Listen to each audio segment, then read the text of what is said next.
bedanya kita dengan binatang? Tapi dianjurkan, bahkan dikatakan wajib bahwa kita melihat yang baik-baik,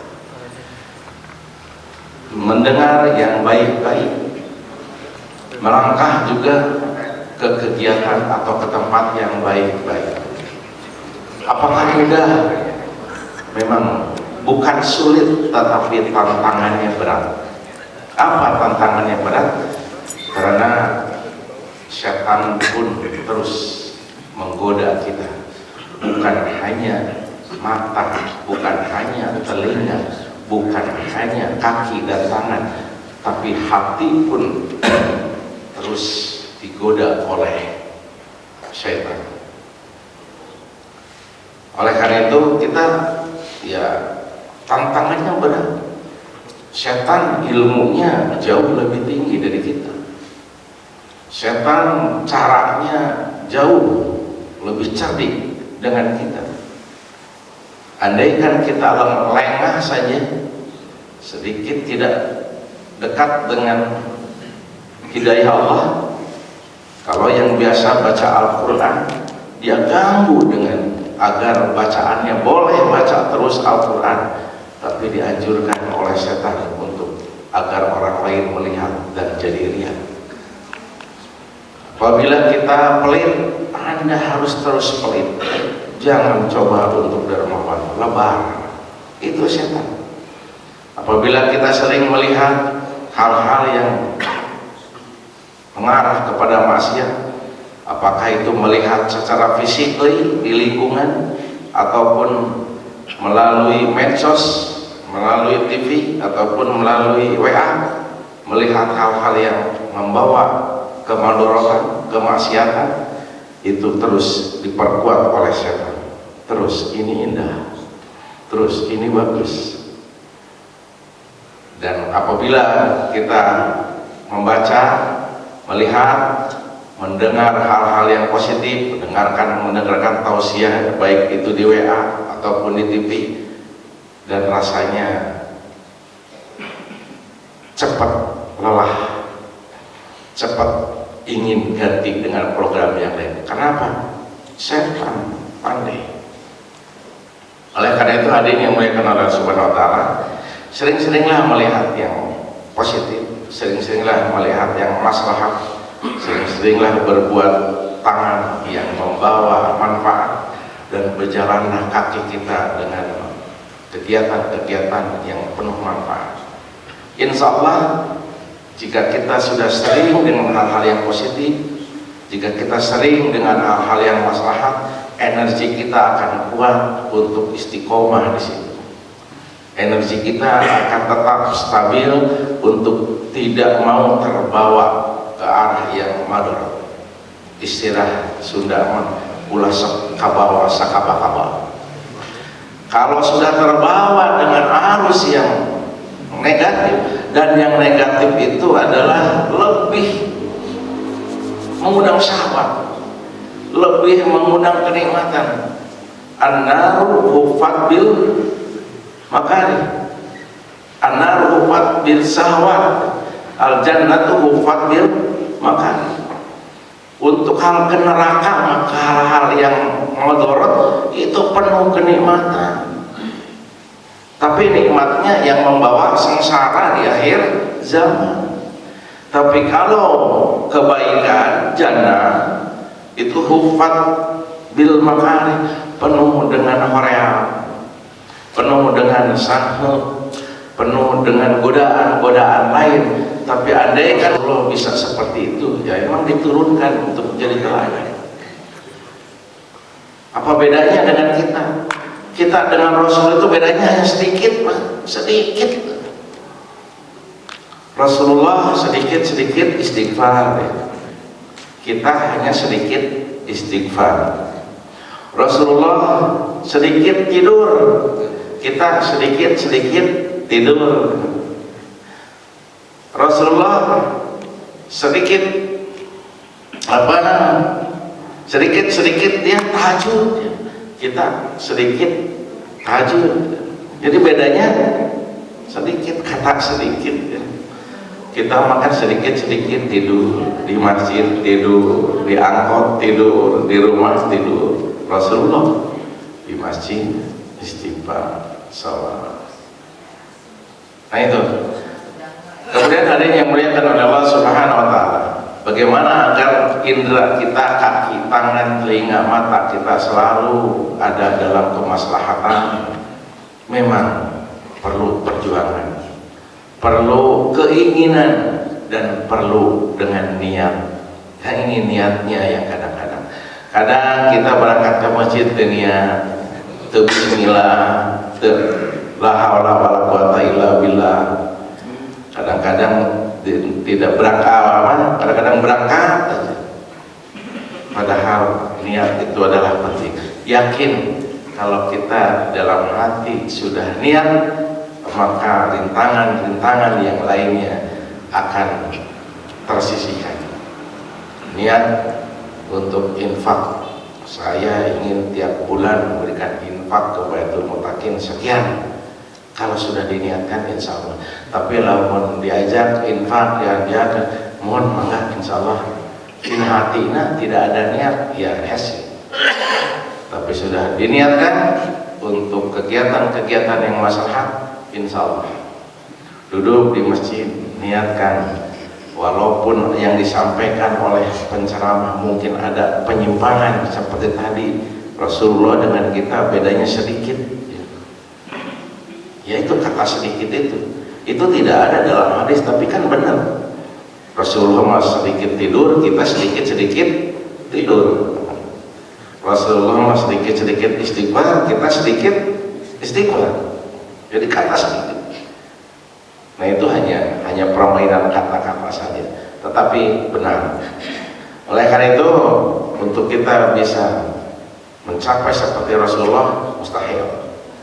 Tapi bagaimana kita terus agar ketika kita melihat, ketika kita mendengar, ketika kita berbicara, ketika kita melangkah agar menuju seperti yang dicontohkan oleh Rasulullah, maka kita harus terus berupaya mencari ilmu dan melaksanakannya. Termasuk kita duduk di sini, niatkan mencari ilmu. Masalah ilmunya didapat, masalah ilmunya tidak diperoleh, kita sudah dapat niatnya. Masalah yang disampaikannya tidak seperti yang diharapkan, masalah yang disampaikannya tidak ada kesesuaian dengan hadis, abaikan.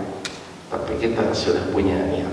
Insya Allah dengan niat itu tidak melihat siapa pembicaranya dan tidak melihat apa materinya, tetapi yang jelas sudah niat. Tetapi niat kita tidak sesuai dengan harapan, maka Allah sudah mencatat niat kebaikan kita. Andaikan kesalahan yang dilakukan oleh pemateri itu tanggung jawab pemateri pribadi. In ahsantum ahsantum li anfusikum wa in asatum falaha. Jika kau berbuat kebaikan, adalah kebaikan untukmu, dan jika kau berbuat keburukan, adalah untuk dirimu juga. Jadi jangan dikira kalau kita menjelekkan orang lain, kalau kita dolim pada orang lain, kalau kita suudzon pada orang lain, bukan orang yang dituju kita akan merendah atau menjadi rendah, tapi justru apa yang kita hasut di dalam hati kita, itulah akan menjadi keburukan bagi kita di akhirat nanti. Jangan dikira ketika hati kita atau sampai diucapkan hal-hal yang menyakitkan orang lain, hal-hal yang membuat orang lain tidak enak, kalau kita tidak minta maaf kepada yang bersangkutan, maka di akhirat nanti akan berwujud dalam bentuk siksa. Inilah siksa Anda ketika mendolimi si fulan.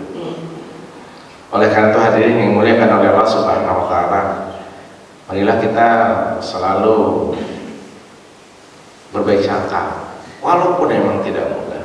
Ketika kita disakiti, masa masih berbaik sangka? Ketika kita didolimi, masa masih berbaik sangka? Ya itu setan. Kalau kita sudah berbaik sangka, insya Allah hati ini akan sehat. Dan jika hati akan sehat, maka fisik pun akan sehat. Jika fisik akan sehat, maka akal dan pikiran pun akan sehat. Dan segala sesuatunya, jika hati sehat, akal sehat, pikiran sehat, maka ketakwaan kepada Allah sudah semakin dekat. Segala sesuatunya pasrah karena Allah. Tertipu, ya mungkin ada hikmah. Hikmahnya apa? Diuji kesabaran. Tersakiti, ya sakit, itu adalah ujian. Ujian untuk menerima itu sebagai ujian, untuk sebagai peningkatan kesabaran kita. Jadi ya, Rasulullah SAW kalau secara manusiawi sama dengan kita. Dia sakit, bisa sakit, dia lapar, dia kedinginan, dia kadang-kadang haus. Itu manusia biasa. Tapi di dalam kesabaran, keikhlasan, kedermawanan, dan hal-hal yang lainnya adalah teladan nomor 1 di dunia. Teladan nomor 1 di dunia. Bahkan seorang non-muslim yang menilai tentang kepemimpinan 100 kepemimpinan dunia, dia menempatkan Rasulullah Muhammad SAW di nomor 1. Namun kan Rasulullah bukan hanya di kepemimpinan saja nomor 1. Ada yang menilai, Haikal itu hanya menilai tentang kepemimpinannya saja. Baru kepemimpinan saja nomor 1. Dan memang nomor 1 di dunia di dalam berbagai hal. Karena itu sebagai teladan bagi seluruh umat manusia. Bukan hanya untuk orang muslim, tapi untuk mereka-mereka yang non-muslim pun jadi teladan. Hanya satu, mereka tidak mau beriman. Dia percaya, dia tahu Muhammad Rasulullah, percaya, tapi dia tidak mau beriman, melaksanakan ibadah kepada Allah Subhanahu wa Ta'ala, melaksanakan rukun Islam dan rukun iman. Itu bedanya. Kalau saya pernah ngobrol dengan ada seorang yang toko bangunan langganan saya. Ke saya seringnya menyebut, disangkanya saya anggota DPR. Cuma Pak Anggota, akhirnya nawanya kerja. Saya teh bukan anggota DPR. Semuanya dia tidak undang DPR. Waktu saat itu saya masih suka pakai mobil plat merah, masih dinas. Terus ngobrol-ngobrol, kemana sih? Iya, petugasnya. Saya tanya petugasnya, kersolat. Oh kersolat, oh muslim, alhamdulillah. Ya aja, Islam teh benar. Iyo segala macam. Nah itu asal Islam, Korea. Percaya, cukup. Itu dialog saya ada sekitar 5 menitnya dengan pemilik bangunan itu. Percaya ke Al-Quran, percaya. Saya suka baca terjemahannya. Ke Muhammad Rasulullah percaya, tapi nyata apa ya? Bisa syahadat? Bisa, saya bisa syahadat. Tapi orang yang udah paling lomba ibadah mah orang Islam, orang Nasrani ibadahnya bisa dihitung tidak seminggu sekali. Orang Hindu ya kadang-kadang cukup nyimpan kembang di pantau. Dan terus kurang waktu tidak Islam Korea kudu sholat 5 waktu, syuk-syuk kudu hudang. Orang kan hudang ke jam sarapan. Terus kadang-kadang ya terus kamar teramandi ya lalu ke dengan awak mandi. Nah kalau orang Islam kan subuh yang mandi cukup wudu bagus. Nah itu jadi banyak orang yang di luar Islam pun mengakui tentang Rasulullah, tahu Al-Quran itu benar, tapi untuk beriman dan melaksanakan perintahnya mereka enggak. Kita mudah-mudahan ya percaya, yang melaksanakan, tinggal niat kita agar diterima oleh Allah Subhanahu wa Ta'ala sebagai amal soleh yang bisa mengantarkan kita menjadi wasilah kita untuk bersama-sama di surga nanti. Amin ya rabbal alamin. Demikian, mohon maaf, mudah-mudahan ada manfaatnya. Kesalahan murni dari saya pribadi, kebenaran adalah hanya milik Allah Subhanahu wa Ta'ala. Barakallahu li wa lakum. Assalamualaikum warahmatullahi wabarakatuh. Waalaikumsalam.